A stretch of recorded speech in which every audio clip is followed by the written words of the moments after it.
السلام عليكم، ازيكم يا شباب؟ برحب بيكم في لقاء جديد وان شاء الله نكمل الكلينيكال اكزامينيشن. خدنا في الابدومينال اكزامينيشن في الفيديوهات السابقه الانسبكشن واتكلمنا عن البلبيشن، والنهارده هنتكلم عن بيركشن اند اوسكالتيشن اوف ذا ابدومين. في قواعد بسيطه خالص كده بنتفق عليها في البدايه. طبعا انت لما بتحرك ايدك في البركشن بتبقى الحركه من على الريست. الصباع اللي بتخبط بيه هو الميدل فينجر، وبتخبط على الميدل فينجر اوف ذا اذر هاند في الميدل فالنج. وطبعا احنا في عندنا درجتين من البركشن، حاجه اسمها لايت بركشن وحاجه اسمها هيفي بركشن، على حسب الاورجن اللي احنا بنحسه زي ما هقول كمان شويه. من القواعد المهمه جدا هي انك تبقى عارف انت بتدور على ايه، فلازم تعمل بركشن بارلل للبوردر اللي انت بتبحث عنه. بشكل عام يا جماعه البركشن في الابدومين بيبقى كله لايت بركشن، الا اذا كنا هنعمل بركشن للابر بوردر اوف ذا ليفر، وده يعتبر كمان تبع الشيست، او بنعمل بركشن لليورينري بلادر. طبعا في البركشن اوف ذا ابدومين بنعمل بركشن للاورجن المهم اللي هو الليفر، سبلين، الكدني، يعني بيبقى دور البركشن فيها محدود. الاسايتس دور مهم جدا للبركشن فيها، البلادر بنسبه بسيطه، وكمان لو في عندنا ابدومينال ماسز. بالنسبه للبركشن بتاع الليفر، انا يا ترى مطلوب مني اعمل ايه لما يكون بعمل لوكال اكزامينيشن كامل؟ وزي ما قلنا يا جماعه احنا حسب الامتحان بتاعنا شكله ايه، هل انا بمتحن اوسكي ولا بمتحن شورت كيس ولا لونج كيس. الكلام اللي احنا بنشرحه ده يناسب الجميع، وكل واحد فينا ياخد المعلومات اللي هو محتاجها، بس انا بقول هنا المعلومات الكامله بنسبه كبيره. اول حاجه نعمل بركشن للابر بوردر اوف ذا ليفر زي ما هوضح الطرق بتاعته دلوقتي. نعمل كمان بركشن لللور بوردر اوف ذا ليفر سواء كان رايت لوب او ليفت لوب. كمان يا جماعه مهم جدا في البركشن نحسب الليفر اسبان، حتى لو ما اتطلبتش منك في الشورت كيس واللونج كيس احسبها واتكلم عنها، هتبين قدام الممتحن انك فاهم. اول حاجه ازاي نعمل ديتكشن للابر بوردر اوف ذا ليفر. احنا عارفين يا جماعه ان الابر بوردر اوف ذا ليفر ده بيهايند الكوستال كارتلج، الليفر كله تقريبا بيهايند الكوستال كارتلج. طبعا علشان نجيب الابر بوردر زي ما احنا شايفين في الفيديو كده، الاول بنحاول نحس الاسترنال انجل. الاسترنال انجل دي قصاد السكند ريب، يبقى الفراغ اللي تحتها على طول سكند. نبدا بقى نعمل بركشن هيفي وننزل سبيس باي سبيس. طبعا في الاول بتبقى في ريزونانس، وبعد كده نمشي بالتدريج لغايه ما نلاقي فيه دالنس. الطبيعي ان احنا نلاقي الدالنس ده في الفيفث سبيس. هل يا ترى هتكتفي بكده؟ لا، لازم نتاكد ونعمل حاجه اسمها تايدال بركشن. ايه بقى هو التايدال بركشن ده؟ هتقول العيان بعد ما انت حددت الدالنس، خلاص عرفت السبيس اللي فيه الدالنس اللي هو غالبا في الشخص العادي الفيفث، تقول له خد نفس عميق بعد زي ما هو، تعمل عليه بركشن من تاني. المفروض ان هو يتحول الى ريزونانت بعد ما كان ضل، وبعد كده تقول للعيان طلع النفس، وبعد كده تعمل بركشن تاني، المفروض يرجع ضل من تاني. يبقى غالبا ده بوزيتيف تايدال بركشن، وغالبا الاورجن اللي احنا حسينا الضلنس بتاعه ده هو ده الليفر، وبيطلع وبينزل مع الريسبيريشن. لازم تبقى فاهم فكره التايدال بركشن دي واهميتها، لان ضلنس في الفيفث سبيس مش شرط يكون ليفر. لما بعمل التايدال بركشن انا عندي 3 احتمالات، ان يبقى في عندي بوزيتيف تايدال بركشن، يعني اول ما العيان ياخد نفس عميق يتحول الضلنس لريزونانس، وبعد كده بعد ما يطلع النفس يرجع ضل من تاني. يبقى غالبا سبب الضلنس انفرا دايفراجماتيك كوز اللي هو غالبا الضلنس اوف ذا ليفر. طيب ممكن بقى يحصل حاجه اسمها نيجاتيف تايدال بركشن، انك تقول للعيان خد نفس عميق وتعمل بركشن تلاقيه مازال ضل ما اتغيرش، كده نقول ان ده نيجاتيف بركشن او نيجاتيف تايدال بركشن. غالبا سبب الضلنس هنا مش الليفر، ده سبب فوق الديافرام، سوبرا دايفراجماتيك كوز، حاجه غالبا ريليتد لللنج، ممكن تبقى بالمونري كونسوليديشن او ممكن تبقى بلولار افيوجن. كمان في حالات نادره ممكن يحصل العكس تماما، ان مستوى الضلنس يعلى معاك، يعني بعد ما تقول للعيان خد نفس عميق بدل ما يختفي الضلنس، لا ده انت تلاقيه موجود وتلاقيه كمان صعد للفورس سبيس. ايه ده؟ ده بيحصل يا جماعه مع الديافراجماتيك باراليسيس، لان بيحصل بارادوكسيكال موفمنت للديافرام مع ريسبيريشن، بدل ما بينزل لتحت بيطلع لفوق. لازم تبقى فاهم الكلام ده كويس عشان الدسكشن مع الدكتور هي اللي بتحدد مستواك، بس مش لازم كل ده يبقى مطلوب في كل كيس، انت بتجاوب على قد المطلوب. بعد كده ديتكشن اوف ذا لور بوردر. اللور بوردر ده في عندك رايت لوب وعندك ليفت لوب. بالنسبه للرايت لوب ممكن نحدده باللايت بركشن. احنا قبل كده يا جماعه في البالبيشن حددناه بالاوردينري ميثود، وبدانا بالبيشن من الرايت اليا فوسا وطلعنا في الميدل لاين لغايه الكوستال مارجن، وفي الشخص الطبيعي ما كناش بنحس حاجه. هنا بنعمل نفس الكلام بس باللايت بركشن، بتبدا تعمل لايت بركشن زي ما احنا شايفين في الفيديو كده من الرايت اليا فوسا وتطلع في الميدل لاين لغايه الكوستال كارتل. الشخص الطبيعي ما بتحسش اي ضلنس، بيبقى فيه ريزونانس. طبعا لو لقيت فيه اي ضلنس قبل ما توصل للكوستال مارجن تقول ان في ضلنس، وتقول مثلا 1 فينجر او 2 فينجر او اكتر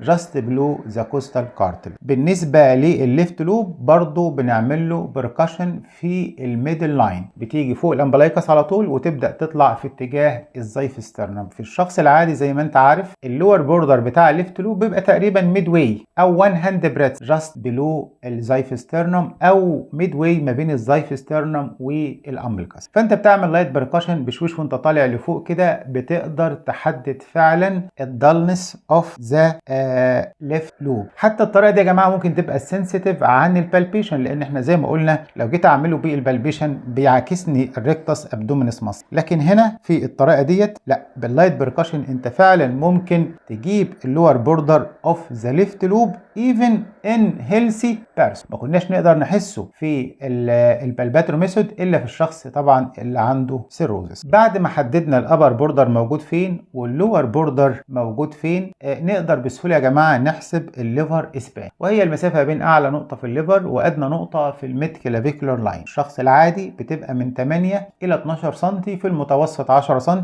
وبعد المراجع وفي بعض الاجناس البشريه ممكن الرقم ده يبقى نورمال لغايه 16. برضو لما بتحسبها وتحددها في الشورت كيس واللونج كيس دي علامه انك فاهم، وتبقى مفيده جدا عشان نعرف الليفر شرانكن ولا انلارجد ولا وزن نورمال رينج. خلصنا الليفر، نتكلم بقى عن بركشن اوف ذا سبلين. البركشن اوف ذا سبلين مهم جدا وفعال في تشخيص السبلين وميجالي، لان السبلين بيبقى توتالي بيهايند الكوستال كارتلج، وممكن يزيد مره واثنين وانت مستحيل تقدر تحسه بالبالبيشن، فبيبقى الاساس عندنا هو الاوسكالتيشن. طبعا بنعمل اوسكالتيشن للتروبس اريا وده الاساس. لو السبلين انلارجد ودخل جوه الابدومن ممكن برضو نعرف اللور بوردر بتاعه جوه الابدومن باللايت بركشن، بس ده مش اساسي، فقط مع الانلارجد ليفر. عايزكم تفهموا كويس التروبس اريا لانها موضع اسئله كتير جدا ومحدش بيمتحن كلينيكال تقريبا الا لما يتسال فيها. معظم الناس بتنسى البوردرز بتاعتها وبتنسى السيجنيفيكانس بتاعها. انا عايز ابسط لكم الدنيا يا جماعه في التروبس اريا. التروبس اريا هي اريا اوف ريزونانس موجوده تقريبا فوق الفندس اوف ذا ستومك، فطبيعي ان هي ريزونانت. ممكن يحصل فيها ضلنس لاسباب كتيره، اهمها ان يحصل سبلينوميجالي. لازم تبقى عارف كويس قوي السيرفيس اناتومي بتاعها علشان تقدر تستفيد من البركشن فيها وتقدر كمان تتوقع اسباب الضلمه. للتسهيل هنرسم 4 نقاط. طيب النقطه الاولى دي يا جماعه بتبقى في الميد كلافيكولار لاين عند ال6 ريب، ونقطه برضو الثانيه اللي تحتها على طول عند الريب رقم 8 في الميد كلافيكولار لاين. يبقى اذا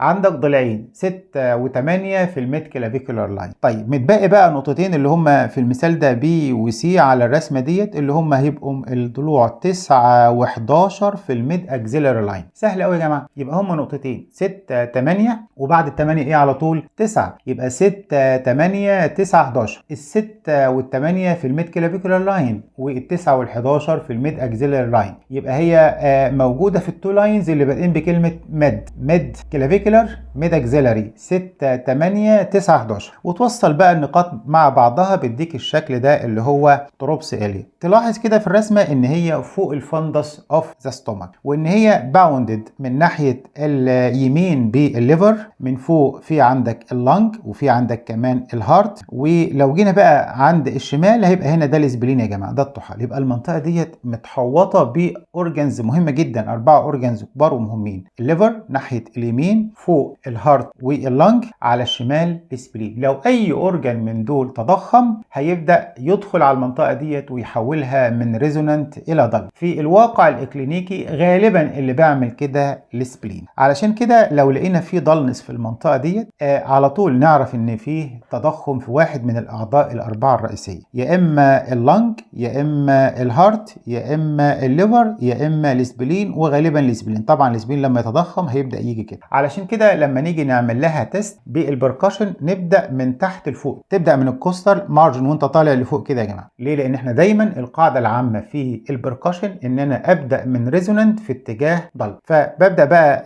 ابورد كده واجيب لغايه اخر التروبس اريا. لو طلعت كومبليتلي ريزونانت اذا ما فيش اي اورجن من الاربعه متضخم.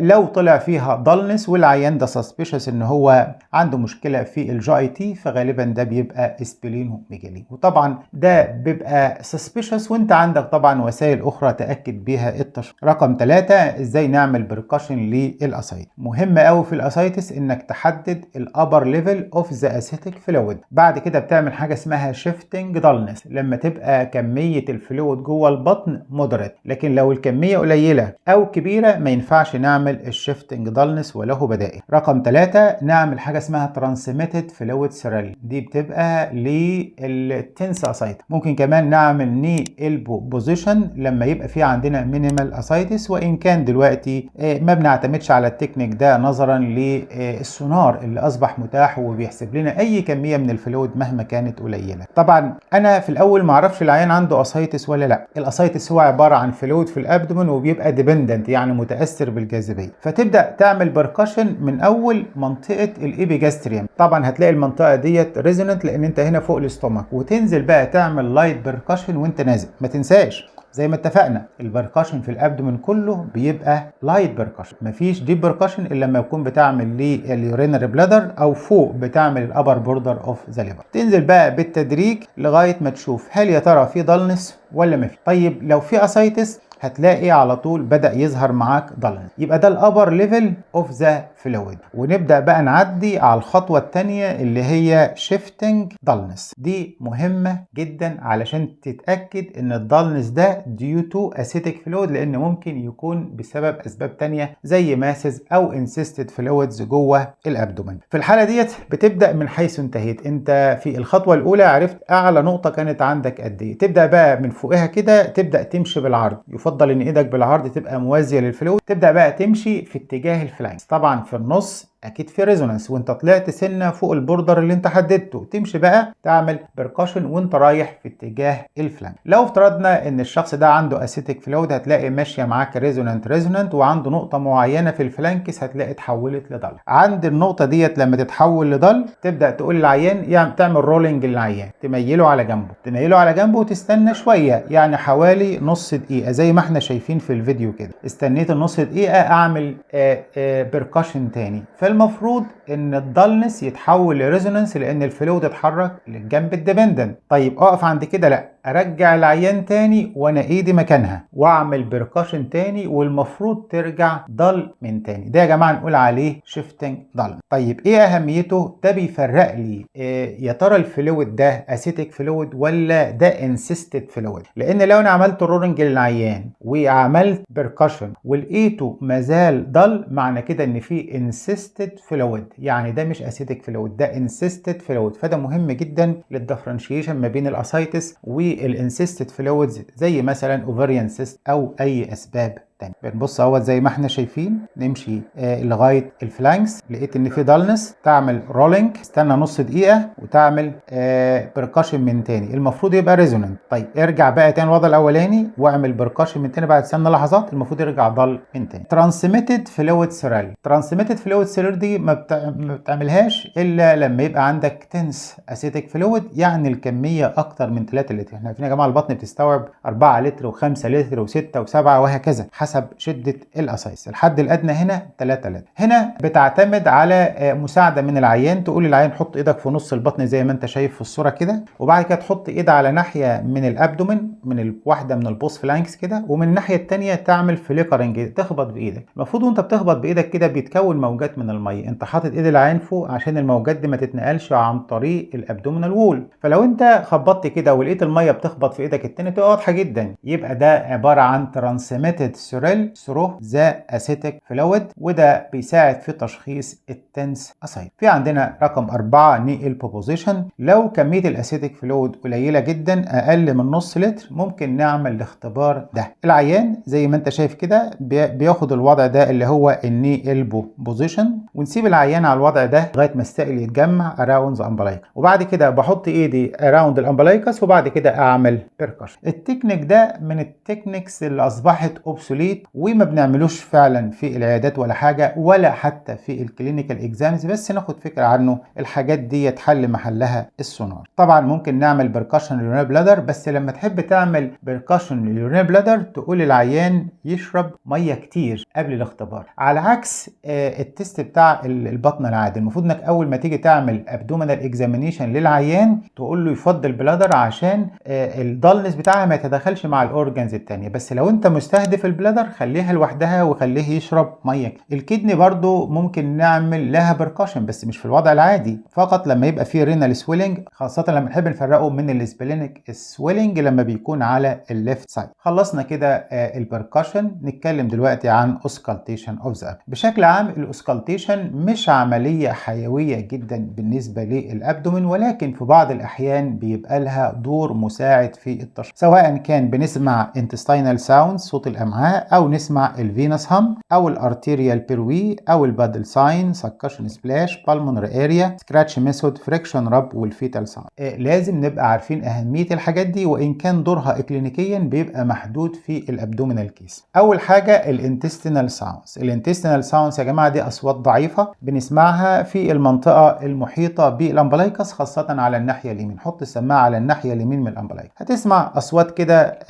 ضعيفه من 6 الى 12 في الدقيقه. لكن في بعض الاحيان الاصوات دي ما بتبقاش واضحه. ما ينفعش تقول ان العيان عنده absent intestinal sounds قبل ما يعدي 3 دقائق على الاقل. في امراض بتخلي الاصوات دي ضعيفه ومنعدمه زي الباريتيك الياس، ولكن في امراض تانية ممكن تزودها زي الشخص مثلا اللي عنده دايريا. ممكن رقم 2 نعمل اوسكالتيشن للفينس هام. والفينس هام دي عباره عن continuous murmur بيتسمع في الايبي جاستريوم، غالبا بيكون السبب هو بورتال هايبرتنشن. علشان كده مهم قوي في الابدومينال كيس تقول انك حطيت السماعه على الايبي جاستريوم عشان تشوف في فينس هام ولا لا. ممكن برضو بتحصل مع الفاسكولار ماسل. رقم 3 arterial بروي. والبروي ده عبارة عن systolic murmur بيتسمع على بعض الارترز. اشهر ارتري بيتسمع عليه البروي ده يا جماعة اللي هو الرينال ارتري في حالات الرينال ارتري استينوزس. في حالات الرينال ارتري استينوزس ممكن نسمع البروي ده على الرينال انجل. زي ما انت عارف هي تبقى موجودة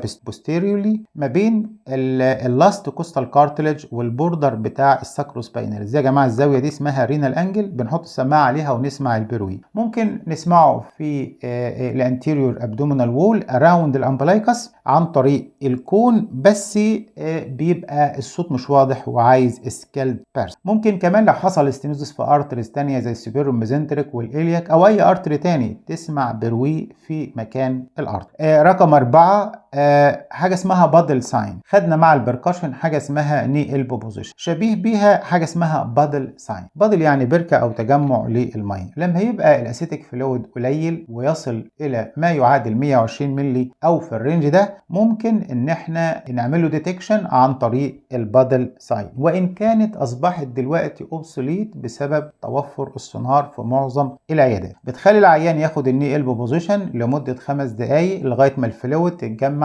اراوند الامبلايك، وبعد كده بتبدا تحط صباعك في واحده من البوست فلانكس والسماعه بتحطها في الموست ديبندنت اريا يعني اراوند الامبلايك، وبعد كده بتبدا تعمل تابنج او فليكرنج، وبعد كده تبدا تتحرك بالسماعه لاترالي في اتجاه صباعك لغايه ما التون تتغير. المفروض ان السماعه كانت على الفلويد، فلو افترضنا ان في فلويد موجود فالمفروض التون في الاول هتبقى ضل تون، وبعد كده اول ما السماعه تطلع بره الفلويد تبقى تمبانيتك تون، فده يديك البوردر بتاع الفلويد. لكن لو هي من الاول خالص تمبانيتك ومفيش اي تغيير، معنى كده ان مفيش فيه فلويد. في عندنا حاجه اسمها اسمها سكشن سبلاش. سكشن يعني صدمة، وسبلاش صوت مية. في بعض حالات الانسداد المعدي gastric outlet obstruction هنا يا جماعة بسبب مشكلة ما سواء كانسر أو غيره، بيبدأ بقى يتجمع الفلويد جوه الاستومك وفوقيه هنا هواء. دايما السكاشن سبلاش لما يكون في عندك فلويد وعندك هواء في تجويف معين. طيب اللي بيحصل ايه؟ بنحط السماعه على الابيجاستريوم اللي هو المنطقه اللي احنا متوقعين فيها المشكله دي، ونبدا نهز العيان. يعني ايد بتهز كتف العيان ونحط السماعه. طبعا مع الاهتزاز ده هتبدا تسمع اصوات الميه. رقم 6 اوسكالتيشن اوف ذا بالمونري اريا. طب ايه علاقه البالمونري اريا في الابدومينال اكزامينيشن؟ في حالات البالمونري هايبرتنشن الناتج عن مشكله في الجي اي تي، ودي مش كتير، بس العيانين اللي عندهم بالهرزيا بتعمل لهم شكل من اشكال البالمونر هايبرتنشن بنسميه كور بالمونال. ده بينعكس على الهارت ويديك ايرلي دايستوليك ميرمر اسمه جراهام ستيل ميرمر. يبقى اذا منطقي جدا انك تحط سماعه على البالمونر اريا وتسمعها في عيان جي اي تي علشان تشوف فيه جراهام ستيل ميرمر في الليفت سكند سبيس اللي هو البالمونر اريا ولا لا. اف فاوند ده ممكن يقول لك ان العيان ممكن يكون عنده كور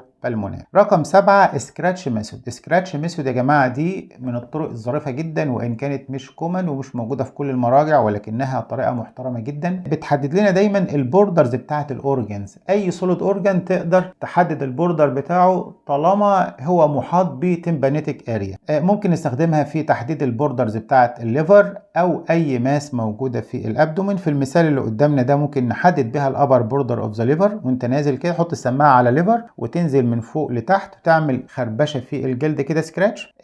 طول ما انت بعيد عن البوردر بيبقى الصوت ضعيف. اول ما تلاقي صوت السكراتش بقى واضح جدا يبقى انت كده على البوردر بتاع السوليد اورجان، لان الخرفشه من خلال الاورجان او السوليد اورجان بتبقى واضحه جدا. طيب زي ما حددنا الابر بوردر ممكن نحدد اللور بوردر اوف ذا ليفر سواء كان الرايت لوب او الليفت لوب. وطالما حددت الابر بوردر واللور بوردر كده ممكن تحدد الليفر سبان. وبالتالي عندك طريقتين لتحديد الليفر سبان. يا اما الطريقه اللي خدناها قبل كده انك تحدد الابر بوردر بالهيفي بركشن واللايت بوردر يا اما بالبالبيشن واللايت بركشن وتحسب السبان، يا اما تحدد الابر بوردر اوف ذا ليفر واللور بوردر اوف ذا ليفر بالسكراتش ميثود. برضو طريقه ظريفه وسهله. حتى لو ما طلبتش منك الطريقه دي في الامتحانات هي طريقه سهله تبقى عندك بتتاكد بيها من الداتا اللي انت طلعتها، حتى لو مش هتتكلم عنها او هتوصفها في الديسكريبشن بتاعك للحاله. رقم 8 فريكشن رب يعني احتكاك. اي سطحين ملتهبين بيتحركوا against each other يديك الصوت اللي انت سامعه ده. الصوت ده اللي هو بلورال رب اللي موجود اثناء التنفس نتيجة التهاب في البلور. بس الالتهاب ده لو موجود في السبلين او موجود في الليفر على مستوى الكبسول برضه هيديك رب مع التنفس شبيه بده. يبقى الفريكشن راب ممكن تلاقيه في الليفر، ممكن تلاقيه في السبلين، واشهر حاجه ممكن تلاقيه في اللنج بلورا. اخيرا في البريجنسي ممكن طبعا نسمع هارت ساوندز في البطن بشكل اضافي. طبعا من الحالات الظريفه قوي اللي بتقابلنا في الطب، وبسبب وجود السونار معانا في العيادات بقى الوقت بحاجه بشكل شبه اساسي. احنا بيجي العيان بيشتكي من شويه مشاكل في البطن، بنعمل فحص. مهم قوي قوي انك تبص، ما تكتفيش انك تبص على الليفر والسبلين، بعد اذنك بص على البلفس. حالات كتيره جدا بنلاقي ان الشكوى بتبقى بسبب ان العيان في مرحله ايرلي بريجنسي، وتبقى العيانه جايه عندها مشكله في المعده، نقطه منها الف مبروك في جنين او في مولود جاي. اشكركم والى لقاء جديد ان شاء الله.